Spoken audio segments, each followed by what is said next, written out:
yeah, it was such a beautiful witness to how someone who has so little, like the only thing that she has like was on this cardboard box, and it's just such a gift to be able like to see someone who's able to give themselves so much like to prayer and like just have so much joy too. Yeah. Mm-hmm. I was just like, it's always something that always like takes my breath away, and it's like, wow, it's like, it just reminds me of like my own poverty, and it's like and it's just something beautiful with the ministry that always like gives you like a reality check of just like how good God is. People of Creston City, people of everywhere around the world, this is David Christopher Pacheco. Hi, my name is Kimmy. My name is Arthur Ortiz. Been in Denver since 1973. Okay, so let's just talk in circles for a little bit. Just talk in circles, just shoot the breeze a little. Yeah. You know, they see beyond what I look like. They see what my actions are and say, hey, that is a good person. A lot of people say home is where the heart is, but my heart's in many places. It's just I don't know where home is. Welcome back to Homeless But Human. Here with you today is Blake.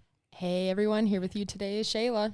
And we are doing our Summer of Service series where we are talking to the teams who went on a 3-week trip, kind of like a mission trip to various cities across the United States. And with us today, we have the Dallas team of Ashley and Luke. Woo! Oh, she was ready for that. She was ready for that. Let's go. Happy to be here. Yeah. Welcome, team. Luke is very happy to be here because Luke is from Dallas originally. Yes. And just was very excited to be on this team. And Ashley's a native Texan. Absolutely. But we sent both Texans to Texas? We did. Yeah. Oh. That was a bold move. But your state's so big. Like, how far are you from Dallas? Dallas is about 6 hours from my hometown.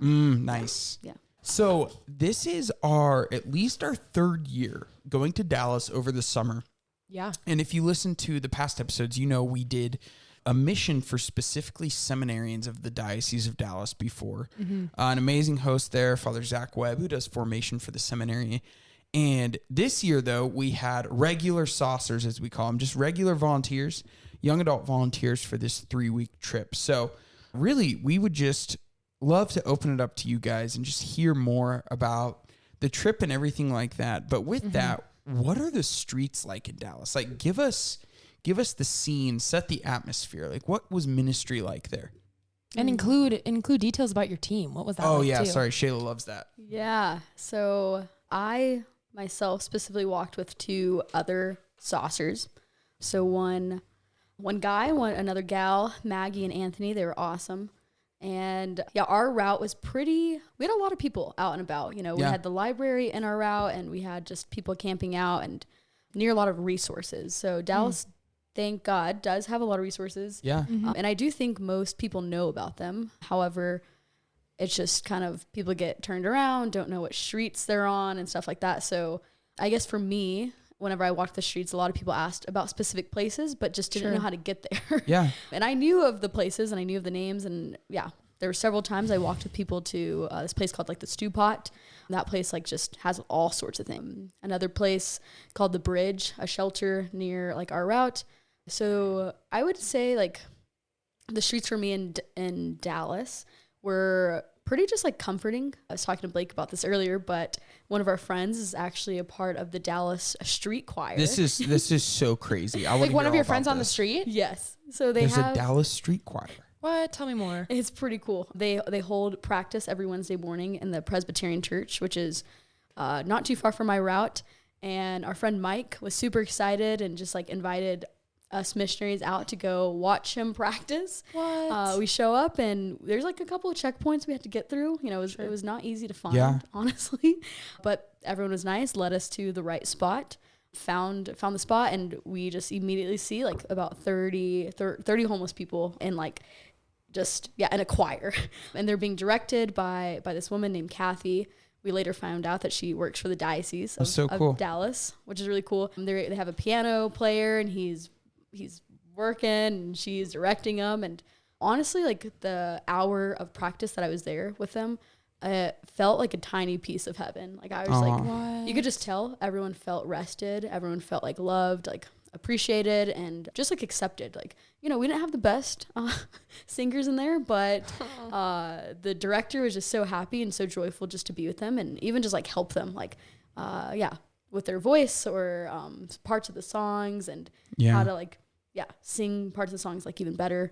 And then even just seeing our friend Mike, like as soon as we walked in, he like, you know, throws his arms up and waves us down. And it was just like so joyful. And then through like going to see our friend Mike in the choir, we got to meet more people and walked with one of our friends to like an art studio for the homeless. Wow. And that was like a cool experience. So Dallas has a lot of the street. Were you at the choir too, Luke, or was that a different route? I was by the Austin Street Center, so it was like a different area. Yeah. How are the streets in your area, Luke? What was the atmosphere there? I think it was because initially I had walked a similar route back in 2019 when I was a seminarian. And I think the biggest thing that I first noticed after the first week was there was a lot of stability. And I think it was really, really hopeful and really excited to be able to enter into a lot of like deeper relationships with friends that we just consistently saw. And immediately that was something that got me like very excited, very hopeful for the route. That's huge. Gotcha. And how many people were on your team? 3. So myself and 2 saucers, one guy, one girl. Okay. Oh, I'm sorry, I'm just giggling because I wonder what people think when we say saucers. I try to give the preamble. Saucers are summer service missionaries, and we are Yossers. And we are Yossers. Year of service missionaries, but okay. It kind of looks bad when it comes up on an email though, because it says SOS ERS. It's like, oh, what emergency are we needing to get ready for? Yeah. So how many saucers in total, and how many year of service missionaries did you guys have? So our team, we took 4 year-long missionaries. So myself, Luke, Anna-Reese, and Joe. And then we welcomed 8 saucers, so summer missionaries. So we had, it was a rowdy group. It was a fun group. Yeah. And just like a very joyful community. Yeah. I felt very like loved and even just like welcomed. There was like 4 summer missionaries that already knew each other. Oh, so wow, really? It was pretty cool to like be welcomed into that like tiny community and very like, inclusive of just their small community that they brought. And I think that definitely helped foster a joyful time, a rowdy time for sure. Like it was something. Yeah, it was definitely a very lively house. Were they from Texas? Like, did they go to school together, or how do they know each other? So there are some Ragin' Cajuns. Oh boy, from Louisiana. So they all graduated high school like I think a week before they came to summer of service, and I like even think of that. I'm like, wow, 18 years old. I don't think I would have. Well, I didn't even know about Christ in the City at 18. Sure, but I don't think I would have been bold enough to go to a random city, live with random people, and walk the Talk streets. to the poor. Like, well, maybe that's why you convince your 3 friends to do it with you. Exactly. Yeah, exactly. And Luke, you've been to Dallas a lot. You're from there, obviously, but you've also done a lot of homeless ministry in Dallas. And your consistent route, obviously, great. I mean, what have you seen from the people of Dallas, especially like the diocese and the seminarians with their just love for the poor? Yeah, I think one thing about like the community there and like just like I think it was like almost like disarming was just how very welcoming everyone was to like encounter it, because there's like, to my knowledge, there's like multiple kind of like organizations, groups that kind of do a similar sort of like street ministry to Christ in the City. Yeah, and I think one thing that was like, because at first it was like, wow, there seems like to be a lot of community here, but kind of something where I saw our need like on the route was having deeper friendships with our friends. So we're like, a lot of times I think people would pass by, give like water and kind of snacks. And like, there would be like times where like, I think I was like on Mondays where they would like say would serve soup and then also would do like some preaching during the same time. But yeah, it was an absolutely just like very beautiful thing just to be able to enter into like deeper friendships with our friend. They were just all very welcoming, very like communal. And like, it was very easy to be able to like enter into like different encounters and just approaching like bigger like groups of people and like really just feeling completely safe. And you did that in 3 weeks. Yes. Yeah. Right. That's not a lot of time. And thanks be to God, the seminarians in Dallas and many of the priests there actually are very dedicated to service to the poor and just this model of that deep friendship or encounter. And I love it. I love it. What a gift to the people of Dallas. Yeah. Well, on the streets, we know you guys talk to many people. Was there any encounters you'd like to share from the 3 weeks? I think for myself, there's a particular lady that we met. Her name was Sharita.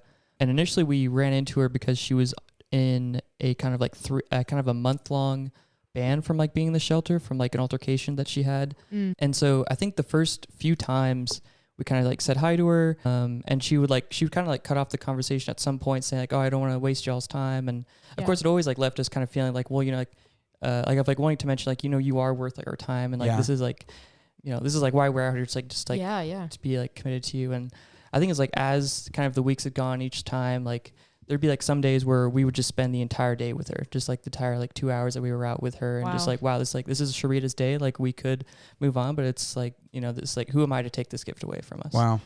But yeah, it was really inspiring just 'cause like she loved talking about God. She would always bring it up, and like it was also very inspiring to see just how like life filled she would be when she would like discuss about prayer and like her relationship with God. And it was such a beautiful witness to how someone who has so little, like the only thing that she has like was on this cardboard box. And it's just such a gift to be able like to see someone who's able to give themselves so much to like to prayer and like just have so much joy too. Yeah.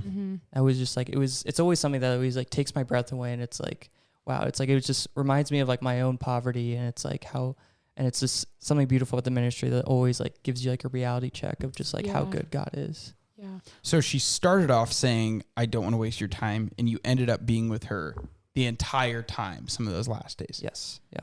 What a transformation for her. What do you think that was like for her? I mean, as someone saying like, you know, don't feel like you need to spend time with me. And then you guys stay, you know, you stay an hour, you stay 2 hours, your entire time that you're going to be out that day, you're going to spend it with her. What do you think that was like for her?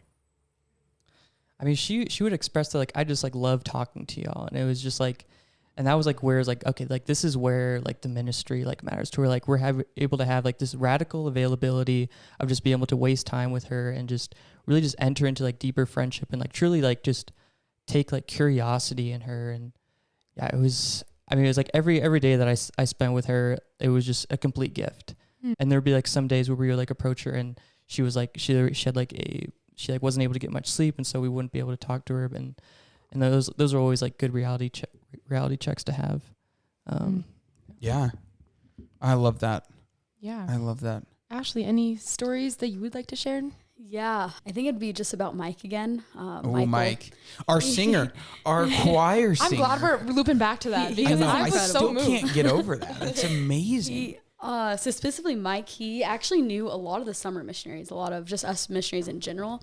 He was a part of a group that like my street team would walk by, his group of friends, but Mike was never there. So I've always heard about Mike, but I never saw him. Yeah. So the other street team was like, wow, I know you met Emmett. I know you met Dave. Like, y'all met Mike yet? And we're like, every time we would pass by, Mike's not there. So we just hadn't met him yet. And anyways, finally, one of the days, we're just showing up and Mike is there and the other street team is there and my street team shows up and he was just like, oh, like, are these the rest of the missionaries? He was just so happy to meet us. Yeah. And he like would recognize us by our shirts, by our green shirts and by our gray shirts. And even some days, if it wasn't like the other street team, he would just start waving his arms. Like as we were coming down the street and he's like, who is that? Who is that? Like I know it's Christ in the City. And like, he would immediately like, just like whatever he was doing, he would just stop and just chat with us. And I think that was just like so powerful because even just like by the end of the 3 weeks, between the 3 weeks, we went to his choir practice. He actually came to mass with us. Wow. I love that. Which is cool. Like he walked with us to the farmer's market where all the teams like dispersed from. And we're like, Mike, like, yeah, we actually parked there and we'll like drive to the cathedral for mass. And he was like, well, I'm not doing anything. And I was like, do you want to go? And he's like, sure. I love that. That's like something like I just definitely take for granted, like here in Denver, like the ability just to invite our friends to mass because the route is so close to the cathedral for me. But to invite Mike, and he was just so like ready to say yes. And we rode in the van with him, and he like took passenger seat. And as the last street team was rolling up, Luke's team, he literally like gets out of the window, starts waving, and is like, "Welcome, Christ in the City!" Aww. And it's like I have a video, and it's just the sweetest thing ever. And even getting to like the cathedral, like myself and another saucer. Maria like sat down and just like hey Mike, like we're really happy you're here, because he was kind of like energetic, like kind of like all over the place, but we're like, but we're gonna have to like be a little bit quieter while we're in church, and kind of explain like some of the gestures and some things, just follow us. And he was just like so like he's like, okay, like I'm excited. Wow. And even just like sitting in the pews, he was just like, I could just tell, like it was just like he was just like in awe of like the beauty of the cathedral. And at one point he's like, beautiful place with beautiful people. And I think those moments and just like that time like spent with him was just like, yeah, it just like made sense. Like I'm like, yeah, like we were only there for 3 weeks and it doesn't make sense how like we cultivated this friendship, but at the same time it does. Like, yeah, it's just so funny. And yeah, having to say goodbye to him and it was like pretty sad. Just like he even like expressed like, y'all are leaving already? Like it's only been 3 weeks. So it was just like very cool to cultivate that friendship, not only just with my street team, but multiple street teams. Yeah. All of the missionaries knew him by the end of our time, which I think that is like some of the coolest like things that we can like offer. Just like it's not just an individual friendship with one street team. It's not just an individual friendship with one missionary, but it's like everyone like is friends with Mike. Christ in the City is friends with Mike, which is just a complete gift. And yeah, I was very blessed by his friendship. Totally. And very just like moved by his friendship. Well, you're like reinforcing that this isn't a one-time thing, right? When we have these friends that become, you know, friends of Christ in the City, and of course, what is Christ in the City? It's the people, right? When the homeless or the poor become friends of us, right? Like the mission, like Christ in the City missionaries and volunteers, it's like you're reinforcing this isn't a one-time thing, right? It's person after person in this group of 12 of you guys or whatever it was, like. Mike saw that, and then he gets to go to Mass and see the same face of Christ, you know, and whether he knows it or not, it's just the Lord loving on him, and you guys doing that. What a gift. The simple invitations. Yeah. Thanks for sharing. Yeah, thank you guys so much. Yeah. Dallas, what a place, man. What a place. The streets are just a beautiful place there. Everything's bigger and better. Okay. And with that, we end. All right. Come on. No more propaganda. Shout out to our sausages, though. We got to shout them out. Yeah. Well, thank you to the Dallas community for, it seems like, welcoming the missionaries very well. Yes. And for, just being alongside us in mission. We really appreciate you. And thank you to all of our listeners today for tuning in. We hope that you enjoyed the stories from Dallas, and we will see y'all in a couple weeks. God bless you all. Bye. Mother Teresa, one of our patrons, would say, if I look at the masses, I will not act. If I look at the one, I will. Because of these one-on-one encounters, because of people like you stepping out of your comfort zone, this mission is spreading. This mission is making its way into parishes, schools, seminaries, and communities nationwide. We have families making care kits for the homeless, college students coming on week-long mission trips and then going back on fire to serve the poor in their cities, seminarians and small groups across the country doing Christ in the City style street ministry. This mission is becoming a national and worldwide endeavor, and we're so happy you're here. For even more in-depth Christ in the City training, videos, and interviews with the homeless, we invite you to join our known and loved monthly giving community. This is one of the most impactful ways you can join us in this mission. Visit christinthecity.org and make a monthly gift today to join our known and loved community and receive a special Christ in the City gift. Imagine with me for a moment if every homeless person had one friend who cared about them. What a difference that would make in the world. And what if that one friend is you? You can listen to this podcast on iTunes, Spotify, podcast platforms. And do us a favor and go hit subscribe and leave us a review. God bless you.